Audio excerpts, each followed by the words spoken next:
Today we celebrate the life and martyrdom of one of the greatest saints of our age, Saint Maria Goretti.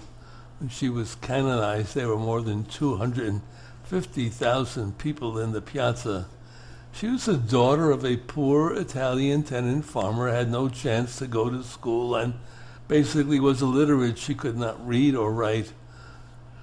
When she made her first communion not long before her death, she was one of the larger and somewhat backward members of the class. But one hot afternoon in July, Maria was sitting at the top of the stairs of her house mending a shirt. She was not quite 12 years old, but physically mature. A cart stopped outside, and the neighbor, 18-year-old Alessandro, ran up the stairs. He seized her and pulled her into a bedroom. She struggled and tried to call for help. "No, God does not wish it," she cried out. "It is a sin. You would go to hell for it."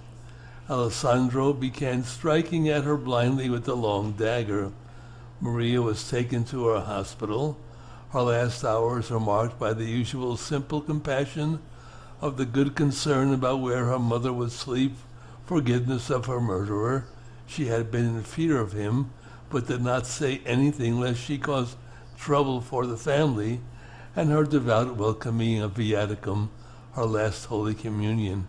She died about 24 hours after the attack. Alessandro, the one who stabbed her to death, was sentenced to 30 years in prison. For a long time he was unrepentant and surly, but one night he had a dream or a vision of Maria gathering flowers and offering them to him. From that moment on, his life changed. When he was released after 27 years, his first act was to beg the forgiveness of Maria's mother. Devotion to the young martyr grew, miracles were worked, and in less than half a century she was canonized. At her beatification in 1947, her 82-year-old mother, two sisters, and her brother appeared with Pope Pius XII on the balcony of St. Peter's. 3 years later, at Maria's canonization, who should be kneeling on the cobblestones in the middle of St. Peter's Square but 66-year-old Alessandro Serenelli, who knelt among the 250,000 people, crying tears of joy.